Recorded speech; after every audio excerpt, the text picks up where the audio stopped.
Primero, le estamos dando la bienvenida desde Venado Tuerto.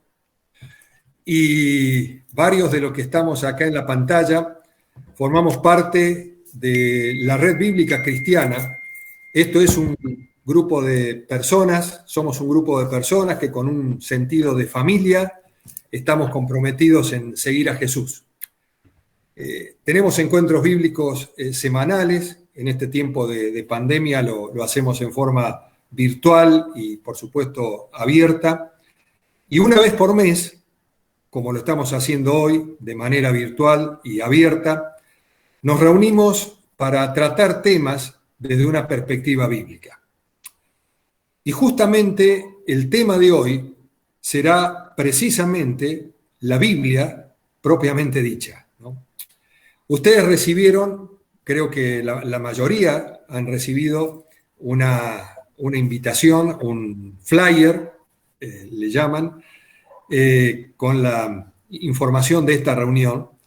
Y allí habrán visto un título, ¿no? La Biblia, mito o verdad. Esa es la pregunta que nos estamos planteando esta tarde.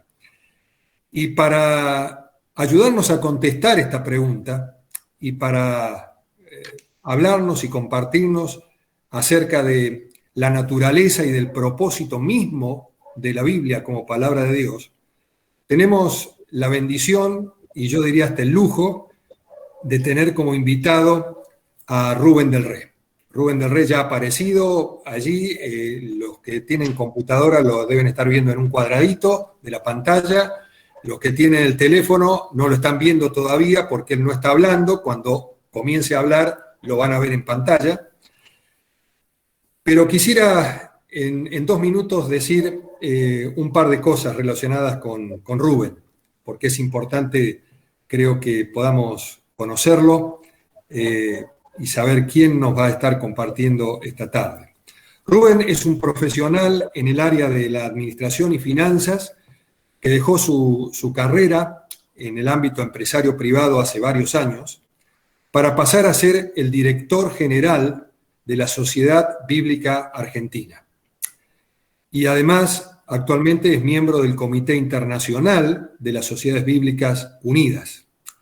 Las Sociedades Bíblicas Unidas es una confraternidad, es una red de sociedades bíblicas de 220 países dedicadas a traducir, a publicar, a difundir y a exaltar la palabra de Dios.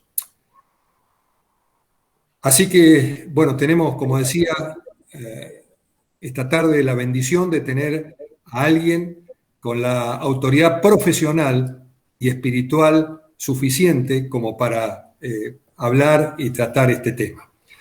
Pero quiero decir además que Rubén es un gran amigo y realmente le agradecemos por el tiempo que está dedicando esta tarde. Él, por supuesto, sabemos de la disposición que siempre tiene para esto, pero sabemos también de su agenda bien ocupada y de sus múltiples actividades, así que realmente le damos gracias a él y le damos gracias a Dios porque podemos contar con su presencia esta tarde. Rubén está casado con Anne, no sé si Anne lo está acompañando allí al costado, o en algún lado, pero bueno, Anne es la fiel compañera de Rubén y juntos tienen 2 hermosos hijos, Federico y Alan. Vamos a escuchar en un par de minutos más a Rubén. La idea es que luego de escucharlo a él tengamos un tiempo con la libertad suficiente como para hacer preguntas, hacer comentarios, es decir, tratar de sacarle el jugo lo más posible a este encuentro. Gracias a cada uno de los que se ha conectado. Gracias, Rubén, nuevamente por estar con nosotros y gracias a Dios por este encuentro. Y vamos a encomendar a Dios orando este tiempo. Y le voy a pedir por favor a Malena si puede dirigirnos en esta oración. Querido Padre, te agradecemos muchísimo la oportunidad que nos estás dando de haber podido llegar hasta acá. Vos sabés que muchos de nosotros no nos fue fácil, pero te agradecemos muchísimo, Padre, porque hemos podido lograrlo gracias a vos que has estado ordenando todas las cosas. Padre, ahora queremos encomendar el resto de este tiempo en tus manos para que sea tu espíritu el que esté guiando cada palabra que Rubén va a traer para nosotros, cada pregunta, y que vos dispongas nuestros corazones, Señor, para que estemos atentos a lo que querés mostrarnos y decirnos hoy. Gracias, alabamos tu nombre y queremos que tu nombre sea exaltado. Queremos que tu nombre, Señor, que vos te lleves toda la gloria. Gracias, Padre, y gracias por la disposición de este hermano en Cristo de venir a estar este tiempo para compartir con nosotros este tema tan hermoso y tan importante, Señor. Gracias por tu palabra. Gracias por ella. Te lo damos en el nombre hermoso de Jesús. Amén. Amén. Rubén, toda tuya la reunión. Bueno, muchas gracias, Jorge. Buenas tardes, buenas noches a cada uno de ustedes. La verdad que el privilegiado soy yo en esta tarde de compartir este tiempo tan lindo. Bueno, pensé que iba a saludar primero a mis amigos, a Jorge y Pola, pero veo que hay muchos amigos y algunos amigos de muchos años acá en la pantalla y algunos hasta de muy lejos. Así que es un gusto grande poder verlos de nuevo, otros nuevos amigos a partir de este encuentro. Así que realmente quiero felicitarlos por la iniciativa de estos encuentros y por apartar también este tiempo tan importante. Es un tiempo muy precioso de un sábado a la noche, ¿sí? Para cada uno de ustedes, para sus familias, pero para poder tocar estos temas realmente tan importantes. Reconozco, y para ubicarme un poco, que aquí hay gente que ha leído por muchos años la Biblia, ha desarrollado una relación muy íntima con la palabra de Dios. No solo la ha leído, la ha estudiado, la ha enseñado y probablemente podría hablar hasta con mucho más autoridad que yo en este encuentro, pero hay otros que tal vez están teniendo sus primeros contactos con la Biblia. Están comenzando ahora a leer sus páginas y entonces hoy vamos a tener una mirada como un poco más panorámica. La Biblia será el tema en sí mismo. Así que algunas cosas podrán parecer muy básicas para algunos, un tanto elevadas o complicadas para otros. Tratemos de alguna manera entre todos de aprender de estos temas que yo creo que son realmente muy importantes. Yo tengo algunas diapositivas como para mostrar, a ver si puedo presentar. A ver.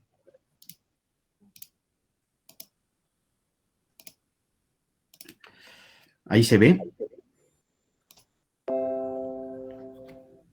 Se ve. Bueno, hablamos de la Biblia, naturaleza y propósito. Y Jorge comenzó hablando de la Biblia como la palabra de Dios. Decimos, y muchas veces ustedes habrán escuchado esta frase, la Biblia es la palabra de Dios. Bueno, ¿es realmente importante esto de reconocer a la Biblia como palabra de Dios? Esa es la primera pregunta. Un día los discípulos de Jesús le dijeron a él, cuando él había dicho algunas palabras que eran muy apelantes, algo fuertes, y la gente le iba dejando uno a uno, y quedaron sus discípulos solamente con él. Y uno de sus discípulos le dijo, Señor, ¿a quién iremos? Tú tienes palabras de vida eterna. En otra ocasión Jesús dijo, de cierto les digo, el que oye mi palabra y cree al que me envió, la palabra de Jesús, que es lo que tenemos en la Biblia, tiene vida eterna y no será condenado, sino que ha pasado de muerte a vida. Unos años más tarde, algunos de los primeros seguidores de Jesús, apóstoles, enviados, dijeron con toda franqueza a un pueblo que había rechazado el mensaje de la palabra de Dios: estamos seguros de que era necesario que ustedes fueran los primeros en escuchar la palabra de Dios. Se lo decían a los judíos de ese tiempo. Pero como ustedes la rechazan y no se consideran dignos de recibir la vida eterna, ahora vamos a predicarles a los que no son judíos. Así que en esta tarde no estamos hablando simplemente de un libro como un asunto cultural. Sin lugar a dudas, se trata del libro que más ha impactado las culturas a lo largo de los siglos. Eso está fuera de discusión. Pero su importancia va más allá de la cultura, va más allá del aquí y ahora. Tiene impacto, su mensaje tiene impacto por la eternidad. Así que creo que el tiempo de esta tarde es un tiempo bien invertido, porque estamos hablando de un asunto que tiene impacto, no solo para la vida presente, sino también para toda la eternidad. ¿Ustedes me ven a mí o se ve solo la pantalla? Las dos cosas. Te vemos, sí. Como yo no los veo a ustedes, quería estar seguro. Perfecto. Disculpe la interrupción, yo también lo veo, la pantalla y el libro, la hoja esa que está puesta en la pantalla. Perfecto. Y a usted. Bien, bueno, excelente. Ahora, por otro lado, tenemos que tener en cuenta algo que es muy importante y que a veces olvidamos. La fe cristiana es una fe revelada. Esto significa que la fe cristiana no se trata de lo que yo creo, ni de lo que yo pienso, ni de lo que yo siento, ni de lo que a mí me parece, sino de lo que está escrito en este libro. Así que quisiera comenzar la presentación de esta tarde partiendo de esta frase que dijimos al principio: la Biblia es la palabra de Dios. Para dividirla en dos partes. Primero, la Biblia, y luego, para entender qué significa la Biblia es la palabra de Dios. Así que ese es un poco el bosquejo de lo que vamos a tener en nuestro tiempo juntos en esta tarde. ¿De qué hablamos cuando decimos la Biblia? La Biblia. Bueno, Biblia es una palabra de origen griego, el plural de biblión, que significa papiro para escribir, y también libro, y significa literalmente los libros.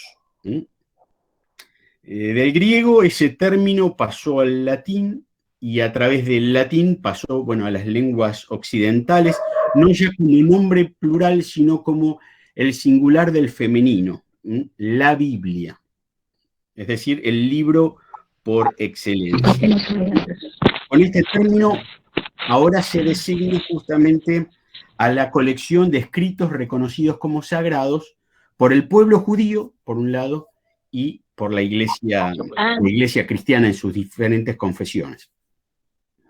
La Biblia está dividida en dos partes de extensión bastante desigual, llamadas normalmente Antiguo y Nuevo Testamento.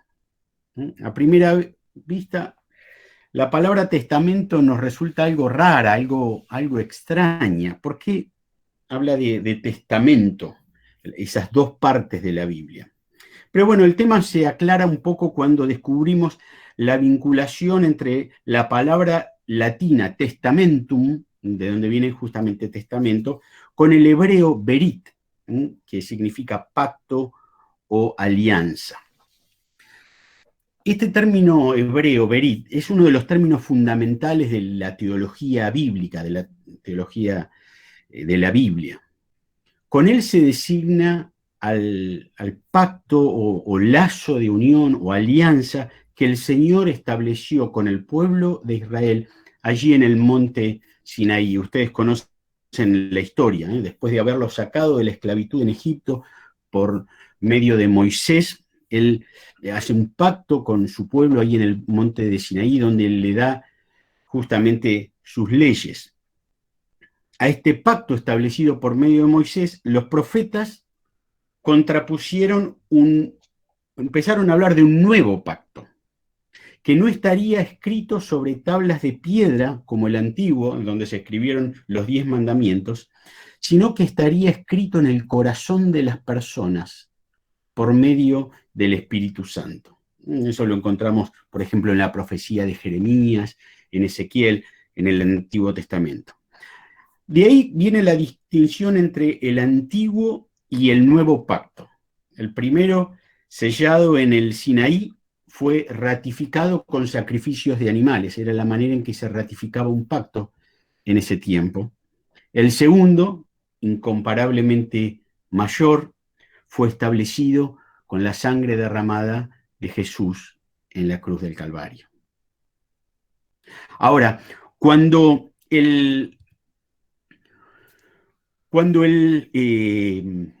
allá por los años 250 a.C. se tradujo el Antiguo Testamento del hebreo al griego, el Antiguo Testamento fue escrito casi en su totalidad en hebreo, algunas pequeñas partes solamente en arameo. Cuando fue traducido al griego, en aquella traducción llamada la Septuaginta o la traducción de los 70, el término hebreo berit se tradujo al griego con la palabra diateké, que significa disposición, arreglo o última disposición. Así que y después esto derivó en testamento. Así que lo que quiso esa versión griega resaltar fue que el pacto o la alianza eran un regalo, una gracia de Dios para el hombre, y no el fruto o el resultado de una decisión humana. Bueno, la palabra diateké fue entonces traducida por testamentum y de ahí pasó a las lenguas modernas. Así que por eso normalmente o corrientemente hablamos del Antiguo y del Nuevo Testamento, haciendo énfasis de alguna manera en el Antiguo y en el Nuevo Pacto que comienza con Jesucristo. El Antiguo Testamento incluye los libros que tienen que ver con la interacción de Dios con el mundo y con el pueblo de Israel y las distintas naciones antes de la venida de Jesús. El Nuevo Testamento contiene los libros que tienen que ver con la irrupción de Dios en la historia por medio de su Hijo Jesucristo, Dios hecho hombre, y el establecimiento de la Iglesia y la misión cristiana. Hay 39 libros en nuestro Antiguo Testamento y 27 en el Nuevo Testamento. Hay otras tradiciones cristianas que tienen algunos libros más. Normalmente la Iglesia Católica suele incluir otros 7 libros del segundo canon, también llamados deuterocanónicos, para la Iglesia Católica, apócrifos para las iglesias protestantes, más algunas adiciones al libro de Daniel y de Esther, y otras tradiciones como la tradición ortodoxa incluye aún algunos libros más. A la Biblia también se le da el nombre de Sagrada Escritura. En el judaísmo, en cambio, se la suele llamar con esta palabra, la Tanakh.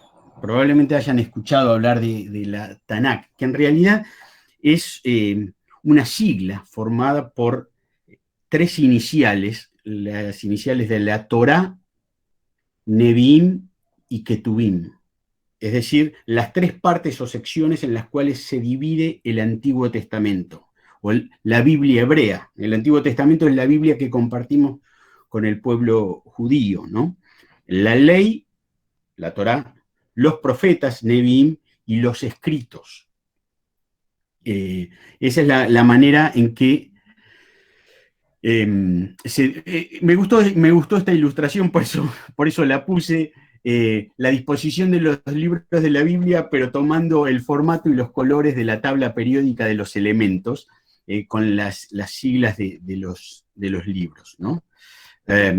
Aquí tenemos entonces la ley, Génesis, Éxodo, Levítico, Números y Deuteronomio, también llamado los libros de Moisés. Luego tenemos toda la serie de profetas. Ustedes van a encontrar algunos libros que normalmente no incluirían dentro de los libros proféticos, sin embargo, en la disposición hebrea, el canon hebreo, así están dispuestos dentro de los profetas, libros como Josué, Jueces, y después están los escritos. Y bueno, muchos de ustedes que conocen el Nuevo Testamento recordarán palabras de Jesús cuando habla de la ley, de los profetas y de los escritos varias veces. Así que se puede ver que la Biblia es un libro de libros, con historia, profecía, poesía, proverbios, cartas. Si vamos al Nuevo Testamento vamos a encontrar muchas cartas, escrita a lo largo, registros históricos, censos, muchos nombres, escrita a lo largo de unos 1500 años por unos 40 autores humanos. Y lo que es increíble, sorprendente, no increíble, sorprendente, es que los libros tan variados fueran reunidos en una sola Biblia, con un desarrollo histórico coherente desde la creación en el pasado hasta la venida del reino de Dios a la tierra en el futuro, que es la esperanza que encontramos hacia el final del Nuevo Testamento. Ahora, la pregunta es, ¿y cómo nos llegó la Biblia? ¿Cómo llegó hasta nosotros? Bueno, debemos, entonces, esto es lo que decíamos recién, las dos divisiones. ¿Cómo nos llegó la Biblia? Bueno, hay que tener en cuenta que en el mundo bíblico y en el mundo general, podemos decir en todo el mundo antiguo, lo que imperaba era la oralidad, culturas orales. Sorprendentemente en el siglo XXI, en muchos lugares del globo todavía impera una cultura principalmente oral. Y no hay dudas que la palabra de Dios fue preservada por muchos años de manera oral, con la transmisión hablada de uno a otro. Ella fue pasada de una generación a otra, con los padres enseñando a sus hijos. Ustedes podrán recordar ahí en el libro de Deuteronomio, cuando Dios da sus leyes al pueblo a través de Moisés, cómo se instruye a los padres. Y estas palabras que yo te mando hoy estarán sobre tu corazón, y las repetirás a tus hijos, y hablarás de ellas estando en tu casa y andando por el camino, y al acostarte y cuando te levantes. O sea, era una transmisión permanente de la enseñanza de la Biblia, que todavía no estaba puesta por escrito u ordenada el texto como lo tenemos hoy. En términos generales podemos hablar de tres fases principales en la historia de la transmisión del texto bíblico. Cada uno de estos temas que estamos tocando, por supuesto, hay libros enteros, son disciplinas enteras para estudiar, así que simplemente hacemos una pasada muy rápida. La primera etapa es la etapa oral. Las civilizaciones antiguas estaban basadas en una capacidad excepcional para memorizar, preservar y contar historias. Y en este sentido, el cerebro es un músculo, ¿no? Y cuanto más lo usás, más fuerte se hace, más confiable se hace. Y la gente antigua era capaz de recordar historias muy largas y con una infinidad de detalles. Y eso sigue siendo cierto hoy. Por ejemplo, si uno va a visitar a los pueblos indígenas de nuestro país o de otros países, eso es tal cual. Ellos cuentan las historias que recibieron de sus ancestros con una claridad y con un lujo de detalles que realmente sorprende. Así que de esta manera las historias familiares, tribales o nacionales eran recordadas y pasadas de generación en generación. Uno puede imaginar la narración de historias junto al fogón o a la mesa familiar, que muy típico de la cultura oral, y como decía, que sigue siendo vigente en algunas culturas del mundo. Luego vino la etapa de la transmisión escrita, con la invención de la escritura allí en Mesopotamia, Egipto, Siria, Asia Menor, Creta, hacia el cuarto milenio antes de Cristo. Se inicia, bueno, una nueva fase, ¿no? La de la transmisión escrita, que va a coexistir durante algún tiempo con la transmisión oral. Hay múltiples textos y copistas. Y finalmente está la fijación del texto. Entonces aparece la necesidad de fijar el texto, aceptarlo y luego, por supuesto, protegerlo de cualquier tipo de alteraciones. Así que en la Biblia, esto es interesante, el imperativo escribe en boca de Dios aparece 25 veces. Dios le decía a sus siervos, escribe, para que sus palabras quedasen registradas para las próximas generaciones. Ahora, ¿y cómo escribían? ¿Qué materiales utilizaban? Bueno, podríamos pensar, ¿qué materiales usamos hoy para escribir? Bueno, papel, por supuesto, lápiz, tinta, cada vez se usa menos eso, pero está. Máquina de escribir, algunos de los que participan en la reunión no deben saber de qué se trata.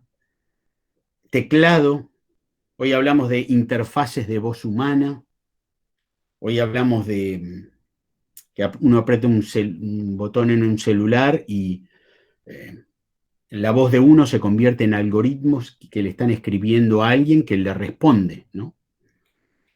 Hay muchas maneras de escritura. Bueno, los antiguos pueblos de Palestina utilizaban algunos materiales muy diferentes a los nuestros, ¿no?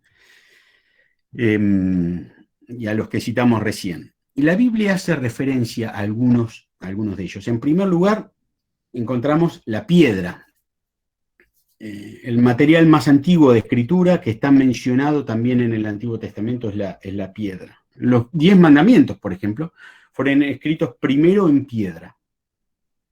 El libro de Éxodo dice, y cuando acabó de hablar con él en el monte de Sinaí, cuando Dios terminó de hablar con Moisés, dio a Moisés 2 tablas del testimonio, tablas de piedra escritas con el dedo de Dios. Bueno, también hay textos que fueron escritos con tinta en enyesado puesto sobre piedra. Por ejemplo, Moisés le había dicho a los israelitas que cuando crucen el Jordán hacia la tierra que Dios les estaba dando, la tierra prometida, tenían que levantar piedras grandes que tenían que recubrir con cal y sobre ellas, sobre esas piedras tenían que escribir todas las palabras de la ley que Dios les había dado. Y bueno, y eso ocurrió finalmente en tiempos de Josué. Otro material que se utilizaba era la arcilla. Estas tabletas de arcilla que uno puede ver a veces en museos en los cuales se registraba la escritura, bueno, y tantos otros documentos de la antigüedad, registros históricos, registros de gobierno de algunos, por ejemplo, que aparecen aquí, Sennacherib, Napar, Nabucodonosor, reyes asirios, sirios. Otro material es la madera y la cera. Por ejemplo, encontramos más de una vez que Dios le dice a alguno de sus profetas, toma una tablilla de madera. O hoy leía como Dios le dice a Ezequiel, otro profeta, tomó un palo, 2 palos y escribí lo que te voy a decir ahí en Ezequiel capítulo 37. Otro es el metal.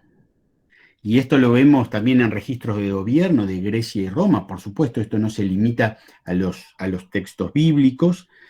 Esto lo veíamos también en la vestidura de los sacerdotes, que es descrita allí en el libro de Éxodo, en el Antiguo Testamento. Una placa de oro fino en la cual tenían que tener grabado a manera de sello consagrado al Señor. Otro material que se utilizó muchísimo es la ostraca, el fragmento de cerámica o de loza rota, lo que hoy podríamos llamar el equivalente al papel borrador o de desecho. Este ha sido uno de los materiales tal vez más usados por su bajo costo.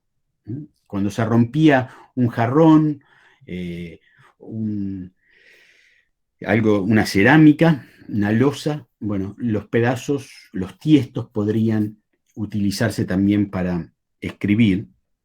Se han encontrado ostracas con escritos de hasta 3000 años antes de Cristo.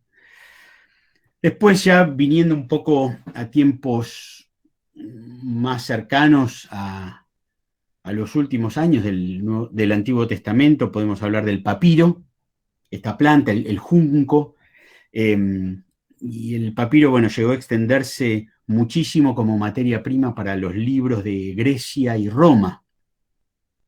Se cree que las cartas del Nuevo Testamento y los libros del Nuevo Testamento fueron escritos al principio sobre papiro, y papiro es el origen también de nuestra palabra papel.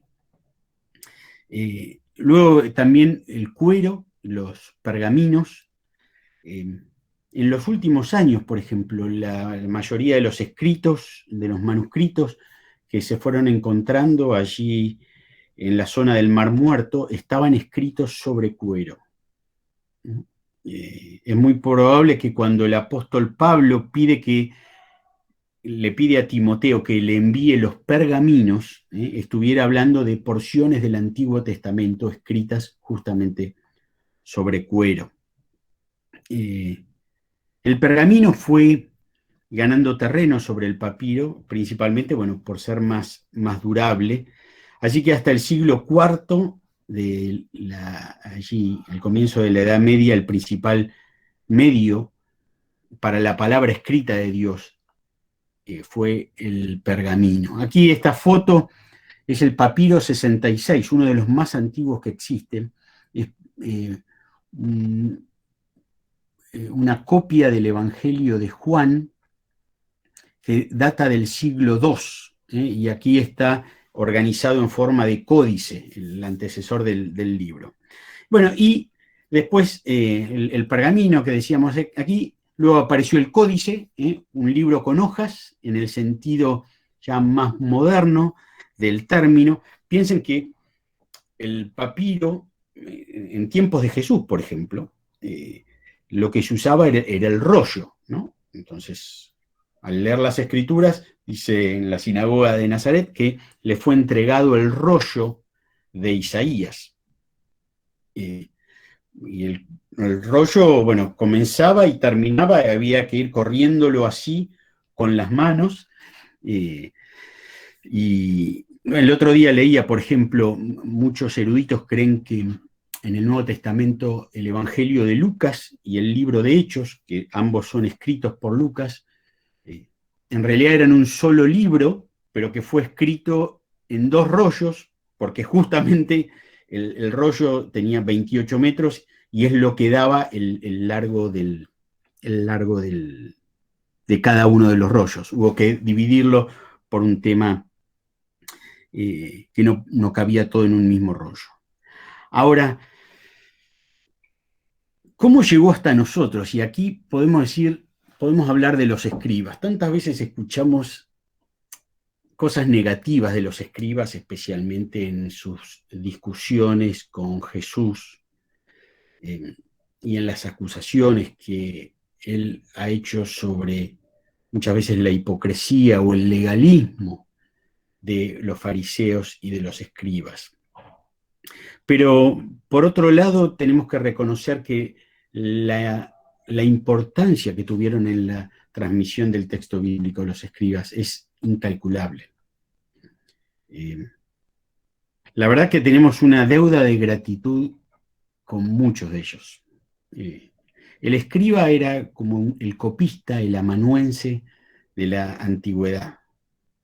En Mesopotamia, en Egipto, el escriba capacitado era muy, muy apreciado.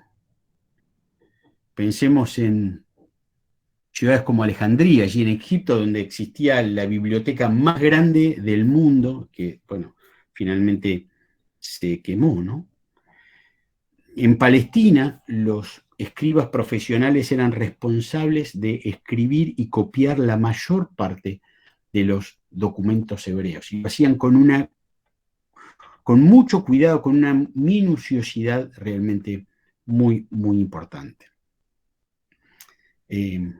Las primeras copias de los escritos cristianos, uno puede pensar los evangelios, las cartas de Pablo, ahí en el Nuevo Testamento, fueron hechas para las iglesias locales, porque esto se distribuía entre las iglesias, a través de algún miembro de la congregación que se dedicaba justamente a copiar. No tenían fotocopiadoras como podríamos tener ahora, o lo escaneo y lo mando por mail. Era un trabajo realmente muy grande, de mucha dedicación, de mucha minuciosidad y cuidado a fin de evitar justamente los errores. Acá abajo hay un dibujo de lo que era, por ejemplo, los cuartos de escritura o scriptorium, donde pueden verse a los amanuenses copiando todos juntos. Así que debemos dar gracias a los escribas y a aquellos que por muchos años, por muchos siglos, fueron transmitiendo a través de copias el texto bíblico. Y yo cuando pienso en esto, pienso qué maravilloso es ver cómo Dios se encargó de que usando diversos medios humanos y tecnológicos, su palabra llegara hasta nosotros. Y te doy un ejemplo. Dios le da una visión al profeta Habacuc, allí en el Antiguo Testamento, y le dice: escribe la visión y declárala en tablas, pedazo de madera. El justo por la fe vivirá. Eso está ahí en Habacuc 2, del 2 al 4. Cientos de años más tarde, el apóstol Pablo, ya en la era cristiana, va a tomar las palabras escritas en esa tablilla, pero ya leyéndolas desde un papiro, para comenzar a escribir, probablemente en un pergamino, su explicación del Evangelio, el libro de Romanos. Porque no me avergüenzo del Evangelio, porque es poder de Dios para salvación a todo aquel que cree. Porque en el Evangelio la justicia de Dios se revela por fe y para fe, como está escrito en la tablilla de Habacuc: mas el justo por la fe vivirá. Y casi 1500 años después, un monje alemán, Martín Lutero, se encuentra estudiando las Escrituras, probablemente ya en forma de códice o de libro, y las palabras escritas en aquella tablilla de Habacuc cambian su vida y, podemos decir, transforman al mundo y la historia del cristianismo, trayendo de nuevo la gloriosa luz del Evangelio de Cristo: el justo por la fe vivirá. ¿No es maravilloso esto? Pero hay otra cosa que me emociona de solo pensarla. Siempre decimos que cuando leemos la Biblia, Dios tiene como una palabra fresca para nosotros cada día. ¿Cuántas veces nos pasa de aún releer un versículo que hemos leído otras veces, pero como el que el Señor nos está diciendo algo nuevo? O es lo que necesitábamos justo en ese día. O ahora en esta nueva era, un hermano, un amigo nos manda un texto por WhatsApp y decimos: eso es era la palabra que estaba necesitando para enfrentar este día. Pero esto no es una ocurrencia de Dios para cada momento, como si fuera un bombero que sale a correr, a cubrir una necesidad. Es decir, acá hay un fuego, tengo que mandarle a fulano tal versículo. Si no, fíjate lo que dice Romanos 15:4. A ver si lo tenemos acá. Dice, las cosas que se escribieron antes, para nuestra enseñanza se escribieron, a fin de que por la paciencia y la consolación de las Escrituras tengamos esperanza. Es más, pienso que muchos hombres de los que escribieron allí las Escrituras se habrán preguntado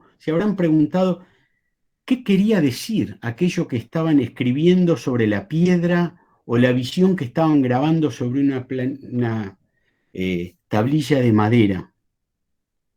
Primera Pedro 1:12 dice, Dios les hizo saber que su tarea no era para ellos mismos, sino para nosotros. Y que solo administraban lo que a ustedes ahora les anuncian aquellos que les han predicado el Evangelio por el Espíritu Santo enviado del cielo. Así que Dios lo hizo por vos y por mí. Y esto me parece realmente algo maravilloso. La palabra que vos estabas necesitando y yo estaba necesitando para este día, Dios la pensó y la inspiró hace muchos siglos. Entonces, ¿qué es la Biblia? Bueno, la propia Biblia responde que es la palabra de Dios. Dice ahí en 2 Pedro 1:21, hablando de este tema, dice, los santos hombres de Dios hablaron siendo inspirados por el Espíritu Santo. Así que los que hablaron fueron hombres. Dice santos hombres de Dios, pero fueron hombres de carne y hueso. Gente como nosotros, con sus debilidades, con sus errores. Pero ellos hablaron de parte de Dios y, como dice aquí, movidos o inspirados por el Espíritu Santo. Así que lo que hablaron y lo que escribieron es justamente palabra de Dios. Hay una de las traducciones indígenas que el título que le pone a la Biblia es la Biblia es su habla en papel, o sea, el habla de Dios en papel, la palabra de Dios puesta por escrito. Pero acá hay un segundo pasaje que es el de 2 Timoteo 3:16, que confirma esto porque dice que toda la escritura, y se refiere ahí especialmente al Antiguo Testamento, ¿no es cierto? Que era la escritura que tenía el apóstol Pablo cuando le escribe a Timoteo en ese tiempo. Toda la escritura es inspirada por Dios. Ahora, ¿qué es inspiración? Y creo que esto es importante porque cuando nos va a ayudar a entender qué significa esto de que la Biblia es la palabra de Dios. Porque el concepto de inspiración no siempre es bien entendido. Alguien podría pensar, bueno, que los hombres que escribieron la Biblia tenían como una inspiración creativa. Hoy me levanté inspirado y me puse a escribir. O como un cantante que está inspirado para escribir una canción, o un jugador de fútbol que está inspirado en una tarde y hace 3 goles. Sin embargo, no es ese el concepto de inspiración de las Escrituras. El texto dice que la Escritura misma fue inspirada por Dios, es inspirada por Dios.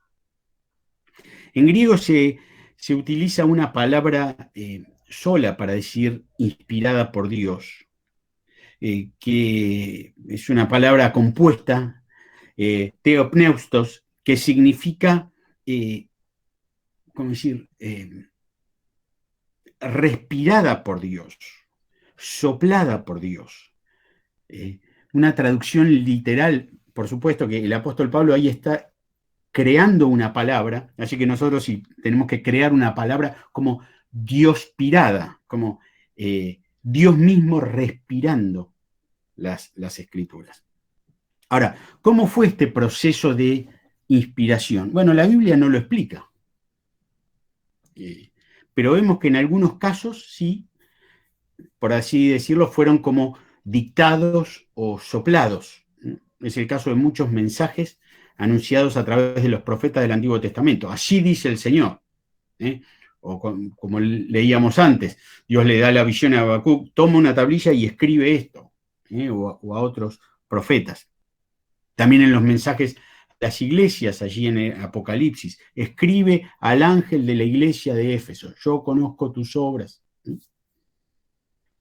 Pero hay escritores bíblicos que hablan sobre una investigación que realizaron, como el caso de Lucas. Lucas hizo una investigación histórica, consultó documentos seguramente, habrá hecho varios reportajes, habrá dialogado mucho seguramente con Pedro y probablemente con María, la madre de Jesús, y con otros. Y en base a todo lo que fue escuchando, escribió. Así que esto nos permite afirmar que los escritores no eran meros instrumentos que no sabían lo que estaban haciendo, que entraban en un trance y simplemente hacían que su mano se mueva sola. No, eran seres humanos en pleno uso de sus facultades mentales. Así que Dios se valió de hombres para darnos su palabra a través del misterio de la inspiración. No tenemos todas las respuestas porque la Biblia no lo da, pero sí sabemos que ha sido inspirada por Dios. Así que no es que la Biblia contiene la palabra de Dios, ella es la palabra de Dios. No es una simple respuesta humana a la revelación de Dios, o como algunos dicen, bueno, son escritos humanos de los hombres en su caminar o en su experiencia con Dios. No, la Biblia es la propia revelación de Dios. Así que el Antiguo Testamento, como decía antes, ya era un libro cuando nació la iglesia cristiana. Así que podemos decir que la iglesia cristiana nació con un libro en la cuna. El segundo vino a ser un libro, nuestro Nuevo Testamento, ya hacia el final del primer siglo de nuestra era. La segunda pregunta que queremos hacer es, bueno, ¿cuál es la función de la Biblia? ¿Qué se puede, para qué sirve este libro? ¿Qué se puede hacer con la Biblia? Parece una pregunta rara, ¿no? Pero es la pregunta que sugiere el apóstol Pablo a través de las palabras que le escribe a su hijo espiritual, a Timoteo. Él le dice, toda la escritura es inspirada por Dios. Toda la escritura es inspirada por Dios. Y útil, o sea, es útil. Bueno, ¿para qué? ¿Útil para qué? ¿Para qué sirve? Sirve para ponerla en un estante junto con muchos otros libros que tengo en casa, porque bueno, una Biblia hay que tener, es el libro de los libros. O sirve simplemente para jurar sobre ella cuando asumen los gobernantes. O una vez una mujer me dijo que dejaba la Biblia abierta arriba de la mesa de la casa para que mejore el clima del hogar, como si el solo ejemplar de la Biblia sirviera para ahuyentar malos espíritus. ¿Para qué sirve la Biblia? ¿Es útil para qué? Bueno, la respuesta está en este versículo de 2 Timoteo 3:16. Lo primero que dice es que es útil para enseñar. Y esto es lo primero que hace la Biblia, nos enseña. Ella enseña la verdad y enseña la manera correcta de vivir. Ella es el manual de fe y de la vida. Enseña la verdad, que es Jesucristo. Él dijo, yo soy el camino, la verdad y la vida. La célebre pregunta de Pilato ahí, al juzgar a Jesús, ¿qué es la verdad? Bueno, tiene respuesta aquí en la Biblia. Ella enseña también la manera correcta de vivir. Hoy podríamos decir, y más en nuestro mundo posmoderno, hay muchas maneras de vivir la vida, hay muchas distintas visiones de la vida, pero la Biblia enseña la manera de vivir que agrada a Dios. Pero la Biblia hace más. Ella muestra y condena el error. ¿Existe el error? Para muchos hoy, bueno, todo está bien dependiendo de la persona y del ángulo que se ve. Sin embargo, en tiempos de corrupción, de relativismo ético, la Biblia tiene mucho para decir. A los unos y a los otros y a nosotros, en primer lugar, ¿no? Como dice el texto, nos redarguye. Es útil para enseñar y para redarguir. Esta es una palabra que utilizamos muy poco, pero quise dejar esta traducción para poder explicar la palabra, porque significa convertir el argumento contra quien lo hace. Yo hago algo mal y la Escritura no solo me muestra el error de lo que hice, sino que me muestra que mi intento de justificarlo se me vuelve en contra. Sin embargo, no nos deja seguir como estamos, solo que ahora con conocimiento de culpa. Seguimos en el error, nada más que ahora, como lo sabemos, nos sentimos más culpables. No, nos corrige, nos ayuda a dar la vuelta y a ir para el lado correcto. Y finalmente nos instruye en justicia, o sea, nos enseña a vivir de manera justa. Toda la Escritura es inspirada por Dios y útil para enseñar. Me muestra lo que debo hacer, para redarguir. Me convence cuando lo estoy haciendo mal, para corregir, ayudar a enderezar el rumbo de nuevo, para instruir, mejora continua en justicia, a fin de que el hombre y la mujer de Dios sea perfecto, enteramente preparado para toda buena obra. Por eso muchas veces hablamos de la suficiencia de las Escrituras, y este es un texto muy, muy importante, y acá me dirijo especialmente a aquellos que tienen más tiempo en su relación con la Biblia. Fíjense las palabras que usa el texto. Perfecto, enteramente preparado, toda buena obra. Las Escrituras son suficientes para que yo pueda conocer el camino de salvación y andar en santidad delante de Dios. No necesito más nada para eso. Y el propósito final es que hagamos toda buena obra. Así que la Biblia no solamente es verdadera, sino que también poderosa. La Biblia no es un libro neutral. Les habrá pasado en la experiencia de lectura de la Biblia que cuando yo leo la Biblia siento que también la Biblia me está leyendo a mí. La palabra de Dios hace cosas. Por ejemplo, para mencionar algunos, el Salmo 19, 7, 8, texto central, todo el Salmo que habla un poco de los dos libros de Dios, ¿no? El libro de la creación y el libro de la revelación especial de la palabra de Dios. Ahí en el capítulo 7 dice, la ley del Señor es perfecta, que convierte el alma. Y después habla de los testimonios, de los mandamientos, de los juicios, siempre refiriéndose a la palabra de Dios. Y dice que también hace sabio al sencillo, alegra el corazón, alumbra los ojos. La Biblia hace cosas. Dios, a través de su palabra, hace cosas. Eso lo encontramos también en otros versículos tan conocidos como Isaías 55:11. Dice que mi palabra no volverá a mí vacía, dice Dios, sino que hará lo que yo quiero. Dios la da con un propósito. Y si ha llegado a nuestras manos, es con un propósito. Jeremías 23:29 dice que la Biblia es como fuego, como martillo que quebranta la piedra. Hebreos 4:12, siempre refiriéndose a la palabra de Dios. Dice que es viva y eficaz, cortante, penetrante, como toda espada de dos filos, y justamente manifiesta todo lo que hay en el corazón del hombre, ya no solo a nivel de lo visible, sino las intenciones que están dentro del corazón.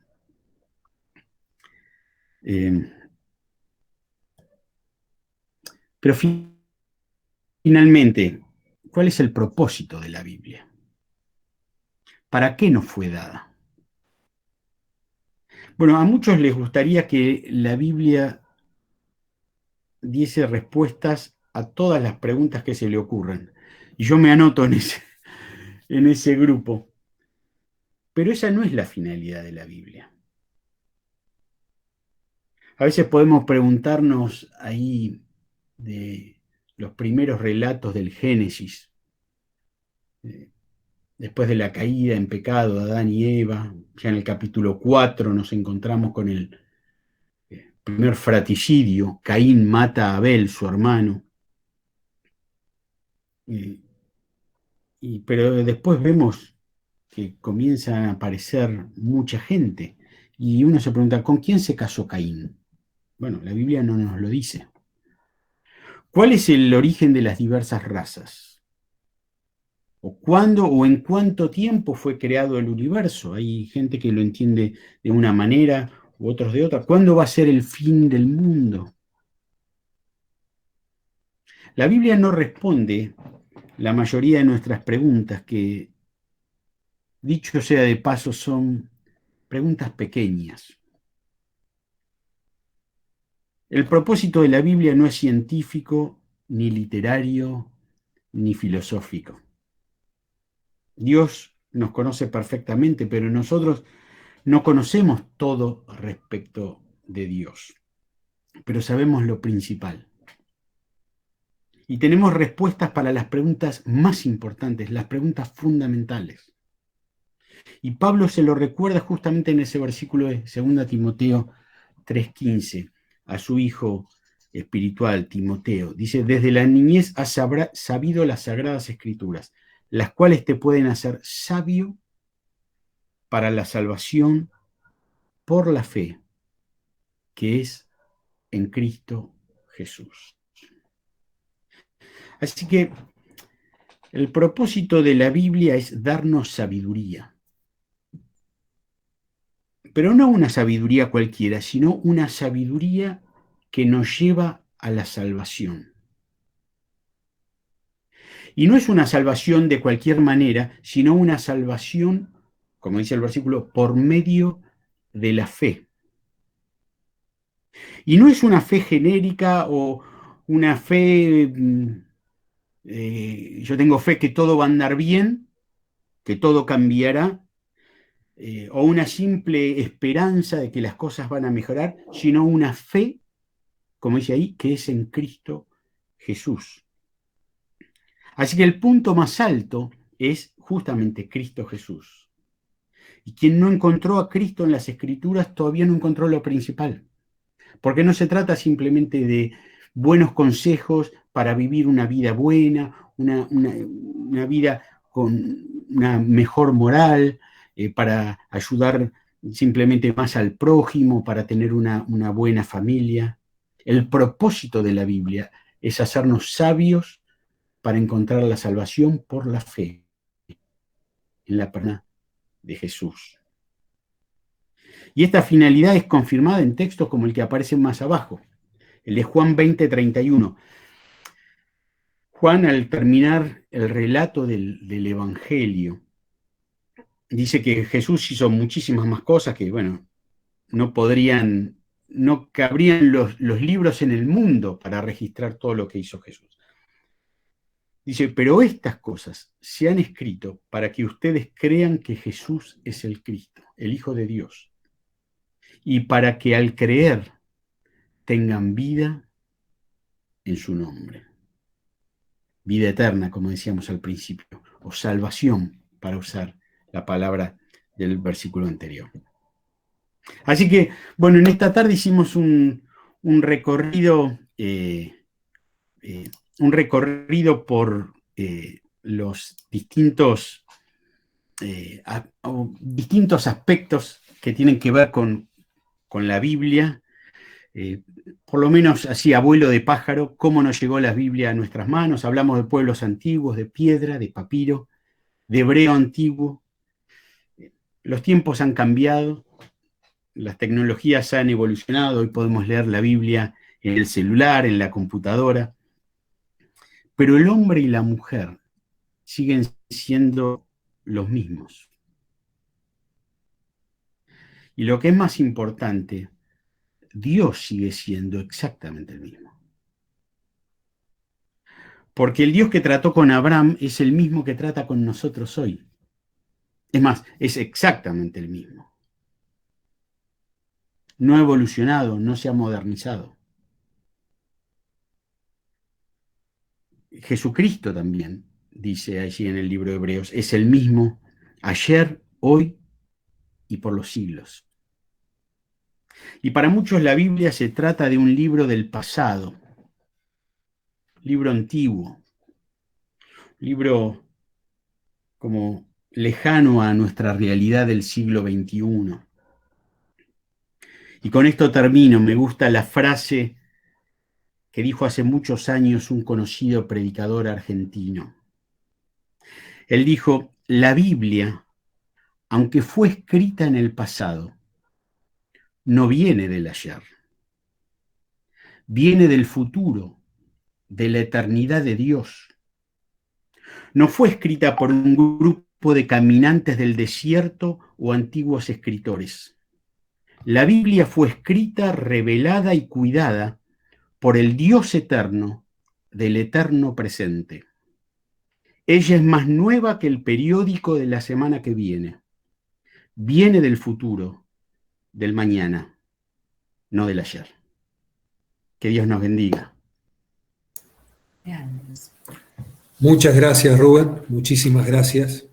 Realmente hemos aprovechado mucho este tiempo y vamos a seguir aprovechando tu generosidad de unos minutos más. Bueno. Si nos permitís, porque seguramente hay muchas preguntas, pero vamos a, bueno, obviamente acotar el tiempo, pero dedicar unos minutos para que con libertad, el que quiera hacer alguna pregunta relacionada con este tema, se desmutee y con el micrófono al aire puede hacer su pregunta para Rubén. Primero que levante la mano. Si alguien quiere hacerlo, levante la mano. Ahí está Malena, levanta la mano, se desmutea y pregunta. Rubén, Hola. ¿cómo estás? ¿Qué consejo le darías a una persona que recién ahora se acerca a la escritura? ¿Cuál sería la mejor manera de leerla? Si no tiene guía, si no tiene a nadie que le ayude. Quiere hacerlo de manera, bueno, solo, ¿no? Directa. Bueno, hoy, gracias a Dios, hay muchos recursos que podemos utilizar que nos pueden ayudar, pero tenemos que ser cuidadosos en qué recurso utilizamos, porque puede haber cosas que, al contrario, nos oscurezcan el sentido de la Biblia. Mi consejo sería comenzar a leer un evangelio. Como hablamos al principio, en la segunda parte de la Biblia, el Nuevo Testamento, comenzar a leer uno de los evangelios, donde ya encontramos que nos habla de Jesús en forma directa. Toda la Biblia nos habla de Jesús. Si arrancamos desde el Génesis, en perspectiva también nos va a ir hablando de aquel que iba a venir. Y a través de distintas figuras nos va a hablar de Jesús. Pero, como dijimos, el propósito central de la Biblia es que conozcamos a Jesús y que, conociendo a Él, podamos tener el perdón de pecados y vida eterna. Así que, por eso, uno sí tiene que decir una prioridad por dónde comenzar, y comenzaría por un evangelio. Y normalmente allí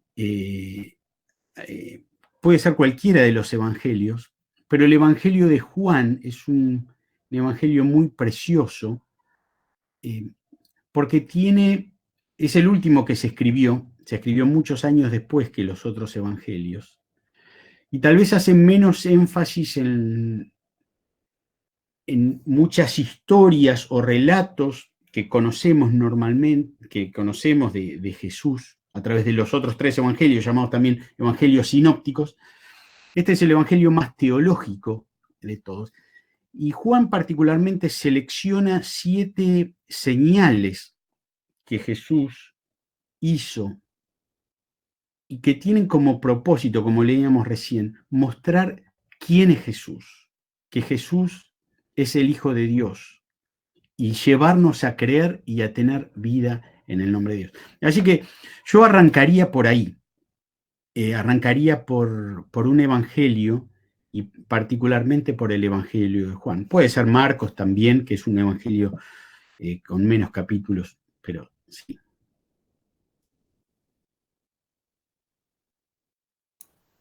Sí, Rubén. Pensando en eso que decía Malena respecto de alguien que quiere comenzar a leer la Biblia, o que también, y frente a eso, decidir qué Biblia usar, ¿cuál sería la mejor, digamos, traducción? O si podías a lo mejor aclarar un poquito con respecto a eso, ¿no? A las traducciones. No sé si es un poco complicado, pero aunque sea... Yo sabía que esa pregunta iba a venir. Bueno. En todos lados. No sé si meterme en términos, en aspectos que son como más técnicos o simplemente hacer una respuesta para el primer lector de la Biblia. Yo creo que sí, sería mejor, porque para no entrar en todo lo técnico. ¿No? Bueno. Podemos decir que básicamente hay dos tipos de traducciones. Hay traducciones que se utiliza la equivalencia formal, que lo que hace es tratar de traducir palabra por palabra del original en hebreo y en griego, el hebreo, el Antiguo Testamento, el griego, el Nuevo Testamento, y tratar de traducir como palabra por palabra y aún respetando el orden de las palabras, teniendo una traducción como más literal. Y hay otras traducciones que ponen menos énfasis en la lengua fuente y más énfasis en la lengua receptora, en el castellano.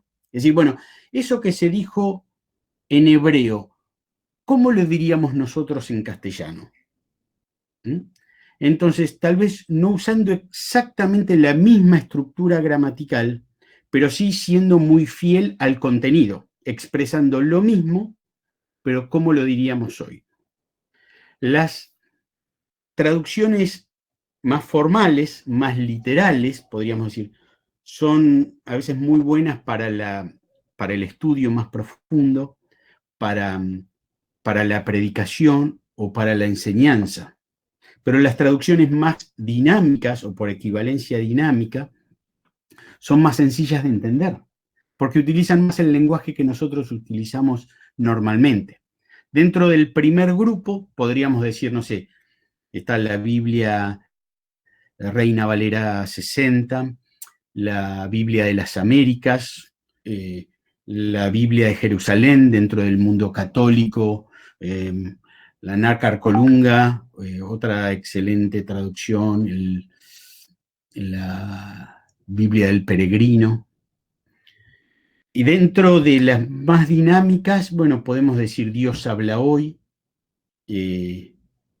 Nueva Versión Internacional, que anda más o menos ahí por el medio, la NTV, o Nueva Traducción Viviente, que es más dinámica todavía, la traducción en lenguaje actual, TLA, que es todavía más dinámica, fue hecha justamente para una audiencia de un niño promedio de 10 años, Así que hay distintas traducciones. Vos sabés que yo estoy en la Sociedad Bíblica y nosotros siempre decimos que la mejor traducción es la que se lee. Entonces no queremos impulsar ninguna en particular, pero hoy es una bendición el hecho de que podemos tener muchas traducciones y aún consultar online. Si no entendemos un versículo en una traducción, podemos consultar varias traducciones en línea y gratuitamente. Así que yo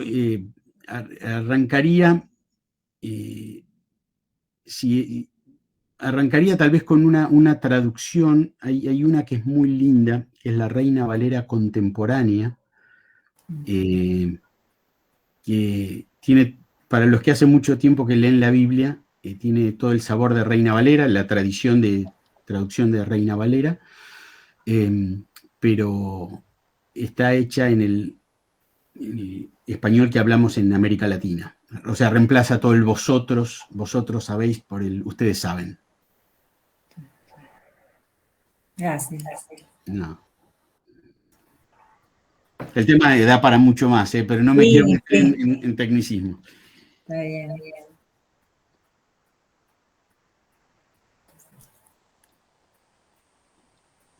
Alguien que quiera preguntar, levanta la mano, desmutea el micrófono y hace la pregunta.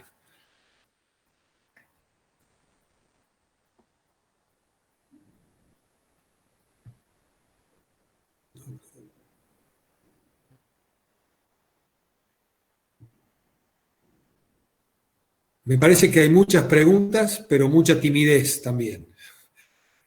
Estamos en familia, así que con tranquilidad y con confianza.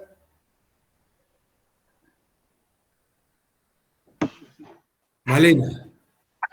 Ay, perdón, pero tengo una pregunta y me parece que puede ser útil.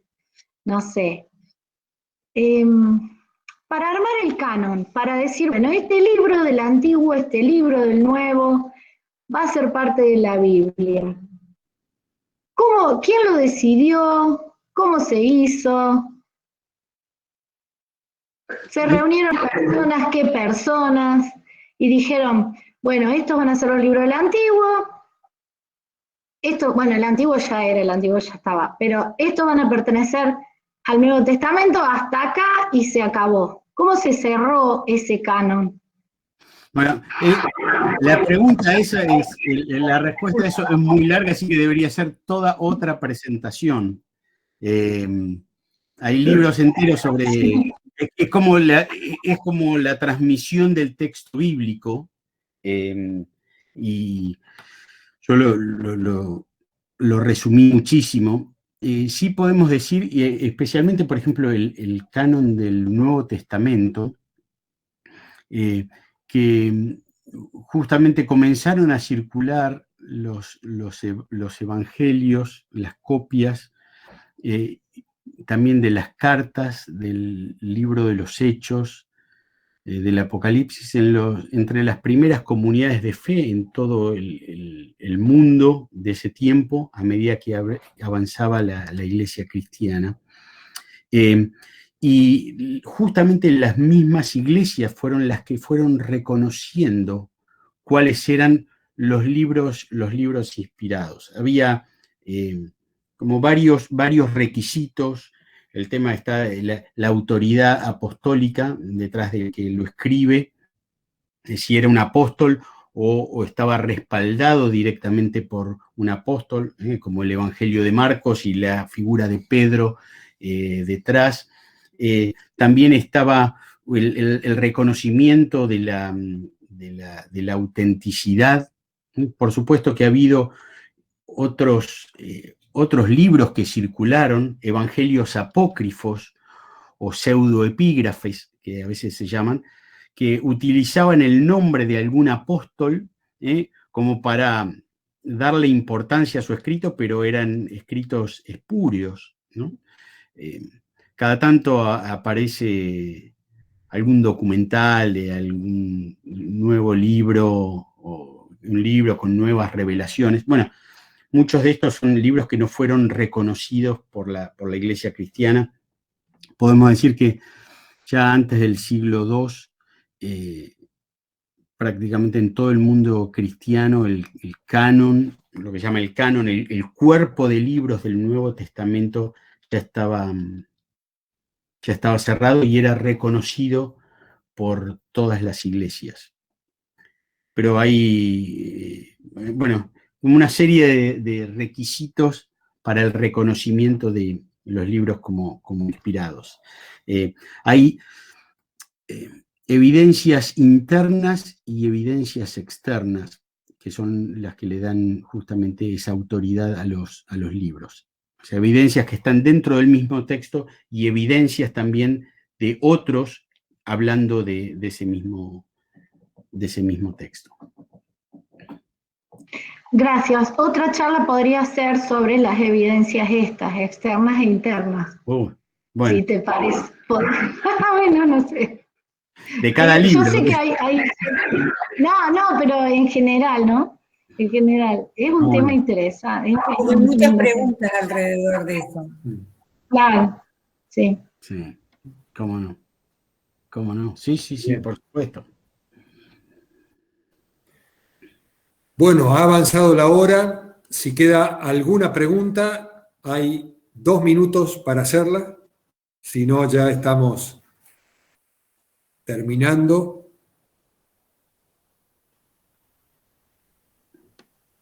¿Alguien? Allí, Carlos. ¿Qué tal? Buenas noches, Rubén.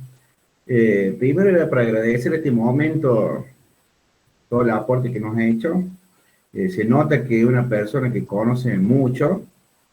Y una pregunta más personal, ¿cuándo empezó esa pasión así de la lectura, así de las Biblias? ¿Y por qué, digamos, comenzó esa pasión? Yo escuché la presentación de Jorge como que era un buen empresario y después como que se dedicó plenamente a la lectura. ¿Eso fue hace mucho? Mirá, vos sabés que vengo ya un poco de cuna, una formación con la lectura de la Biblia, ¿no? Ya siendo muy chiquito, nuestros padres, viste, nos leían la Biblia. Cuando nos íbamos a la cama a dormir y nos enseñaban no solo a leerla, sino a amar la Biblia, viste, amar la palabra de Dios, a meditar en ella. Y la verdad que a lo largo de mi vida he tenido una relación con la Biblia, o con el Dios de la Biblia, pero fue hace unos 10 años que entendimos que la causa de la Biblia era una causa realmente lo suficientemente poderosa e importante como para hacer un cambio de vida y dedicarnos a que este mensaje pueda llegar a la mayor cantidad de gente posible. Como decía al principio, es un tema de vida eterna, ¿viste? Entonces, creímos que era una causa realmente importante como para tomar este proyecto de cambio de vida. Y por supuesto, Dios quiso o permitió que yo pueda servir en la Sociedad Bíblica Argentina, pero nosotros podemos divulgar la Biblia en el lugar donde estamos, y en el trabajo que nos toca y con nuestros vecinos, y hacer que la Biblia esté presente en nuestro hogar. Yo si tengo que animarlos a algo es a memorizar la Biblia. Es una práctica bastante descuidada hoy en día, o a veces lo pensamos, bueno, algo para los niños pequeños. No es así. Algunos dicen que dentro de las disciplinas, lo que a veces se llama disciplinas espirituales, la memorización bíblica es una de las más importantes. Porque, ¿saben qué? Nos permite uno toma un versículo y se lo anota, no sé, en una libretita, en el celular, se lo pega en un post-it en la heladera, en el espejo del baño, y medita. Y le empieza a hacer preguntas al texto, a una frase y a la otra, y ver las implicancias y la relación con otros textos, y empieza a reflexionar en su propia vida y cómo ese texto le habla a su propio corazón. Los animo, pero con todo el corazón, a memorizar la Biblia. Y en segundo lugar, a que la Biblia esté presente en el hogar. Que la lectura de la Biblia sea parte de la formación de nuestros hijos, de nuestros nietos.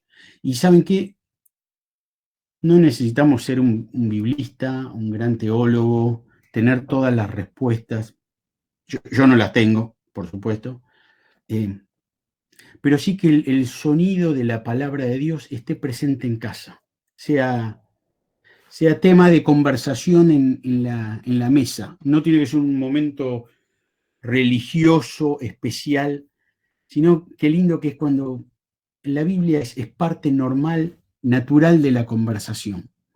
Y bueno, aquí no sé si hay padres con hijos chiquitos, seguramente hay abuelos con nietos chiquitos. Quiero animarles a que inviertan tiempo en que el mensaje de la Biblia pueda impactar a las nuevas generaciones también. La memorización y la Biblia en el hogar, como dos puntos claves. Muchas gracias, muy lindo el aporte. Gracias a vos. Sí, José Luis. Está levantando la mano José Luis. Dale nomás.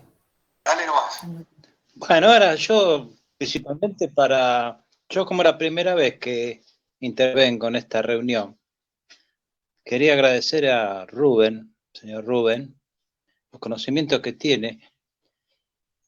Y él más o menos empleó lo que hacían los antiguos, a través de la palabra, enseñarle e indicarnos cosas que nosotros, por lo menos en mí, que yo ignoraba. Porque yo veía siempre que había muchas Biblias distintos, y digo, ¿por qué será? Pensaba. Y ahora a través de lo que él relató, que son distintas formas de entender la Biblia, me abrió los ojos y ya el día de mañana o cuando yo me decida, porque yo tengo unas Biblias, lo que pasa es que la tengo encajonado hace 1000 años, te digo sinceramente. Y tengo de distintos así autores.